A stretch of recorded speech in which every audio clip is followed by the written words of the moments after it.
This week on DWF News.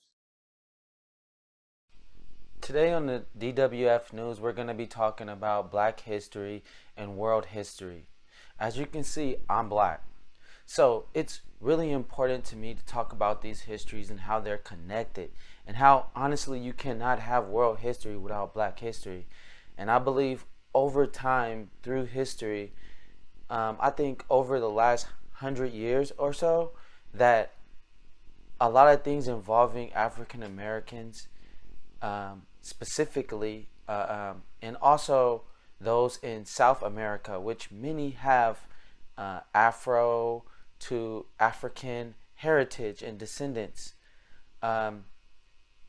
We always forget how much the current world system is connected with a racial bias, discrimination towards groups of basically different skin tone. Sometime in basically the 16th century, the idea of racial differences was created, when we all know in reality that there is only one race, human beings. The difference between skin color really makes no sense. You may have some arguments back in the past, but today with science, we know these things are not real. For example, if you had surgery, you can basically, as long as you have the same blood type, you can almost change organs with any other individual. It doesn't matter about skin color, it's about the blood type. In the same way as well, we look at psychological issues. We see similarities between Black and white people, and it's more about how that person was developed and how they evolved in certain environments, rural versus urban, or maybe colder climates versus warmer climates, more resources versus less resources. And we also see that these things also connect with violence and crime. So it has nothing to do with race. Now, why am I saying all this? Because us as world federalists have to really look at this.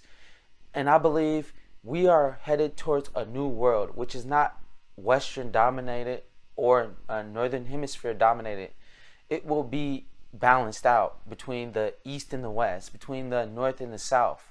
And we have to start thinking about how we make up for the mistakes in the past, how we move forward as a human society to create a world of equality, and how do we make up for colonialism and the wars of the past 400 years. A lot of people will say, well, that's so far in the past, let's just move beyond it. Let's look into the future. Let's look at the next 400 years. My argument to that is that we cannot actually do that, because you might say that because from your perspective, these things don't matter. It's not a lot of history for you. But to those people who lived through this history and who have been taught about this history from individual to individual, generation to generation, it means a lot. And some of us have been told to fight for these ideas and fight for these rights. So, in my view, we cannot move forward until we understand the problems that we have had in the past and how we can fix those problems going into the future. So, let's get right into it. And again, I'm open to hear what you think. This week on DWF News. When we talk about Black history, I think it's always important that we start where it all started. That African Black people, whatever you want to say, were the first people on earth. They started everything that we have today: language, culture, society. And somewhere we forgot that. We forgot that most of human history has been the history of Africans in Africa and how they expanded through everywhere in the world. And we also forget that the name of the continent of Africa is not originally the name that the people from that continent named it. And also, still today, we don't know originally what they called that continent. But the name Africa comes from a name that was given to it by Europeans. Also, we've seen maps of Africa before the 14th century, where we can see that the map that we see today is actually a reversal of the original map from Africa, where actually Africa is seen at the north hemisphere, while Europe and Asia is seen in the southern hemisphere. The question is, why have we seen these changes? Also, why is it that so many people over time have wanted to change history to make it appeal to more people that are in Europe, in the Western world? I firmly believe that it is understandable. Over the last 500 years, Europeans have dominated, and people in the Western world have dominated the earth. They've dominated the whole discussion. And also, they have set the structure of all the systems that we have currently. And through the Enlightenment period, they brought a new era of intellectual ideas. And also, they brought in science, technology, and also stronger law, court systems. But these things didn't come from nowhere. They were built on history of other countries and places that had law. And people forget there was a period during the Dark Ages where, a lot of technology and science and intellectual thinking was looked down upon in place of a more religious and conservative thinking. Because the dominance that the Christian religion was having at the time. I grew up a Christian, so I'm not gonna be negative on the religion, because usually it isn't a religion, it's human behavior, and a religion is just one of those things that is a byproduct of our thinking. And we believe that it was for some time that we kind of evolved beyond that kind of pseudoscience thinking, but it took off, and that's what led to basically, I wouldn't say slavery, but it led to a really negative view on people of color, specifically black people, specifically those from the African continent. And, that's where we really need to start. This week on DWF News.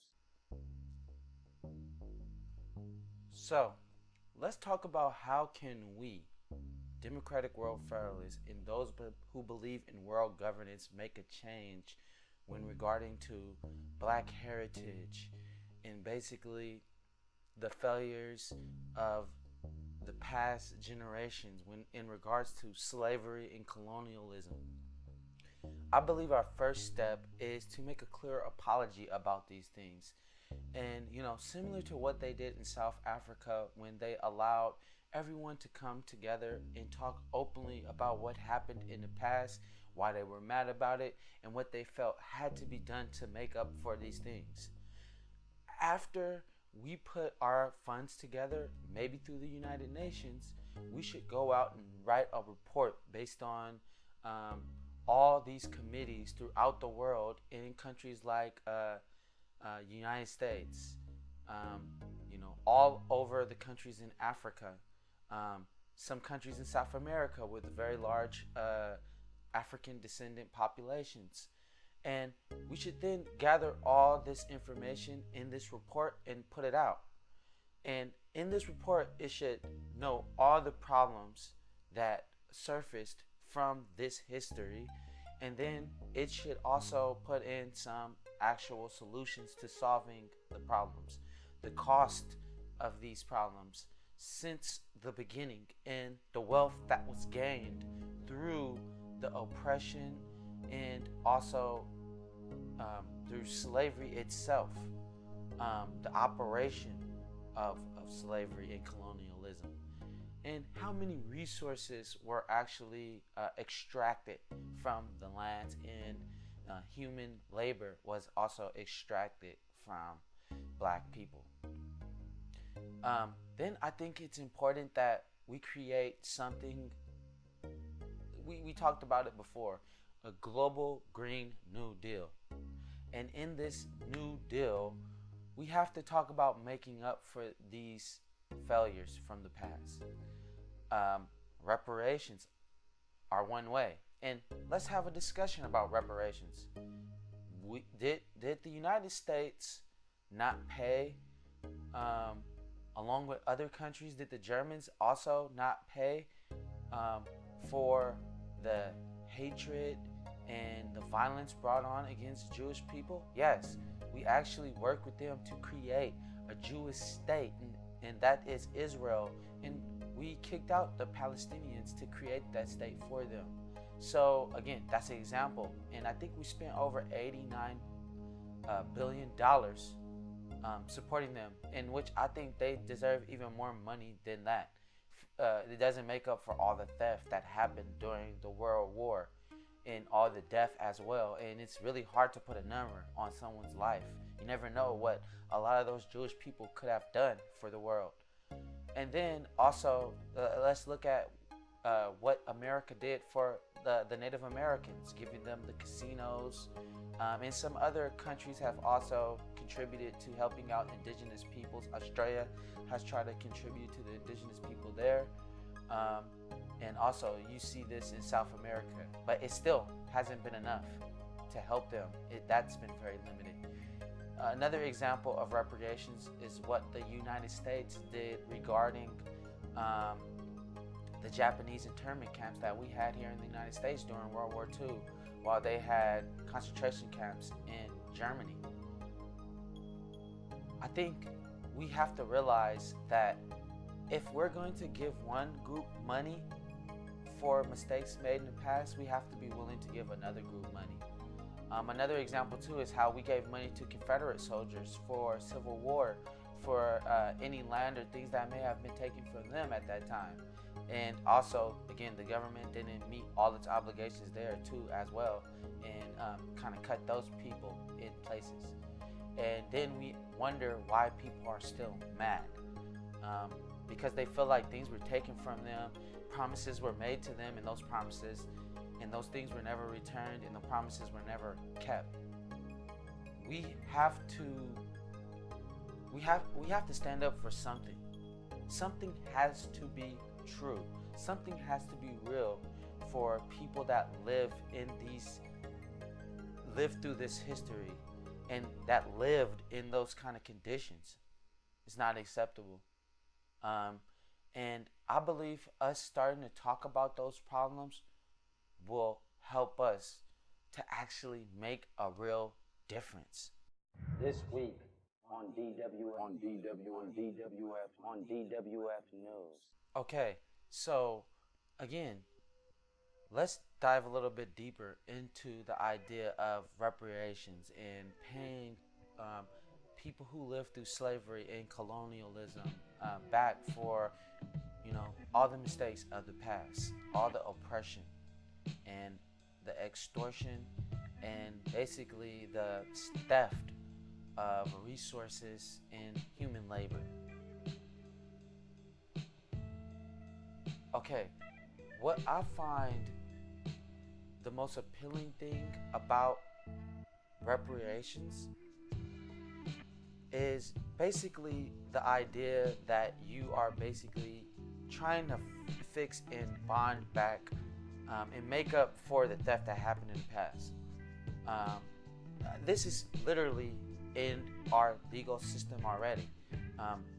Through grievance, if you were harmed, or if somebody took something from you, or if someone hurt your reputation, you can sue and ask that damages be paid back to you, and you can recover funds or property because those abuses happened of the law. So I don't understand why this isn't reflected in things like slavery and Also, the historical theft of resources. This goes into many different groups, not just people of African descendants. I want to make that clear first. Now, let's look at some other points why reparations are good. So, you hear a lot of people, especially on the right wing, arguing about immigration, arguing about us spending too much money in other countries regarding aid, foreign aid to other countries. Right now, you hear people complaining about Venezuela and people complaining about Haiti right now. Also, you have people complaining that we're sending money to Africa, right? Well, first of all, here's the problem with aid. Aid does not help you build up your economy. Aid is just like basically putting a band-aid on a gun wound. All right? It's like putting a band-aid. If you lost your arm and you put a band-aid on it, it doesn't really do much. And if anything, it only hurts them more because you never really fix the real problem. You never really bandage up the wound correctly. So you only add to more pain because you end up destroying their economy more and more and more, and then they become more and more dependent on the aid. Secondly, regarding the immigration, right? If you don't want as much immigration, then you ought to help these people rebuild their economies, and then they become an actual partner to you rather than dependent on you. Because why? Now you help them build the economy, so then they can do work for you at cheaper rates. Africa has some of the lowest cost of labor.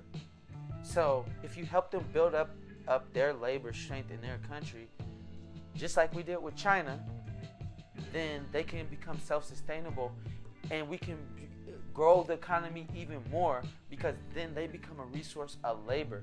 But also they have a lot of resources there. So if we help them to build up their infrastructure and help them trade their resources better and build companies in their own country, there you go.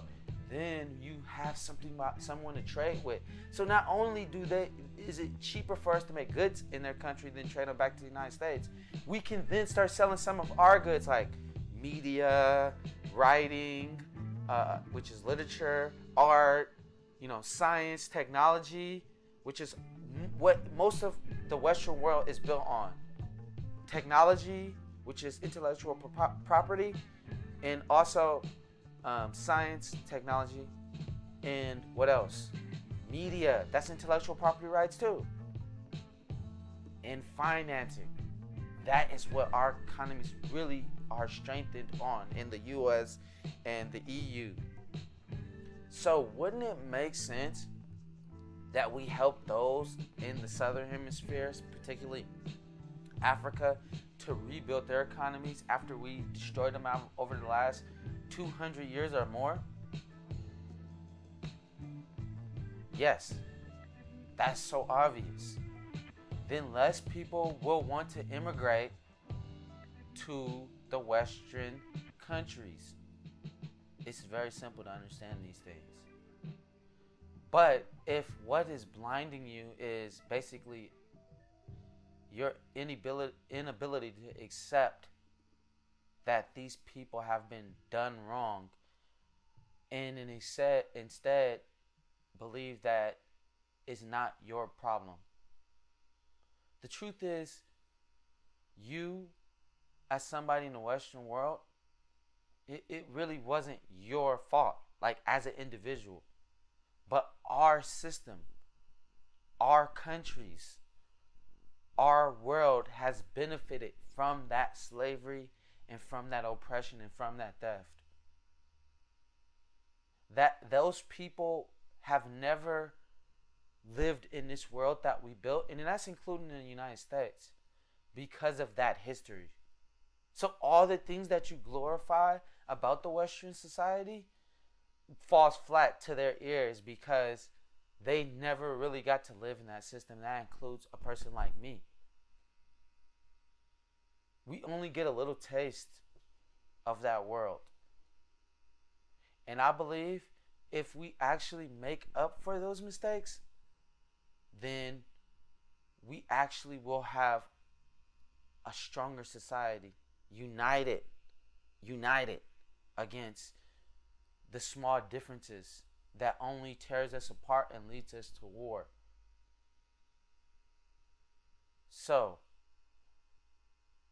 I think what we need to do now is to think about what does racial issues, specifically regarding African Americans, mean for World Federalists, and how do we deal with these issues from a World Federalist perspective? This week on DWF News. So, in conclusion, I think the important thing to understand as World Federalists is that we have to go beyond just the old ideas of just political revolution, and we have to look at cultural and social revolution as well. The old themes of just having a great government will not solve all the problems. We have to go deeper. We have to do more to connect society. We have to do more to have the tough discussions. And I believe then when we do have these tough discussions and we do understand history and we make it clear the contributions every group have done over the human all of human history, and then our society can actually advance. Now, why is that? That is because the more we begin to understand that it's not a black world, it's not a white world, it's not an Asian world, and it's not a world of just indigenous people, it is a world of human beings. It is a world of all of us. In all of our history, European, African, Chinese, Indian, Indonesian, also Middle Eastern, Latin American, Native American, all these histories have something to contribute and have contributed to where we are today. If it is agriculture, if it is advanced technology, if it is politics, if it is legal structures, we have to show that these things are important, because the younger people that grow up, when they see these things, one, it inspires them. Two, it shows them that they can actually do more. And three, it shows them that no one is unimportant. Everyone has something to contribute, and everyone can do something great. But also, as World Federalists, we have to be more open-minded. We have to be more inclusive and allow people to join. We have to let people become a part of the movement from everywhere. If it is youth, or if it is lifestyle, if it's also gender, if it is age, older, younger, we have to start having an open mind to everyone's opinions and their views and their cultures. That is why the DWF, in particular DWF News, will start to observe heritage and cultural awareness months. Like right now, I'm doing something for Black Heritage Month right now, BHM. Next month, we will do something for Women's International Heritage Month. And we will then present what we will be doing the following months throughout the year. We will look at European heritage. We will look at Asian, Pacific Islander heritage, indigenous peoples heritage. And we also will be looking at LGBTQIA culture as well, and indigenous peoples as well too, if I didn't already say that. The goal is to educate our audience and just to also show appreciation for all these different groups and what they've brought to the world and what they can possibly bring to world federalism going into the future. We don't have all the answers. We, as in World Federalists, we don't. But we do have a vision for the future, which includes all these groups. So won't we start showing them that we care and that we have an appreciation for their ideas and their culture?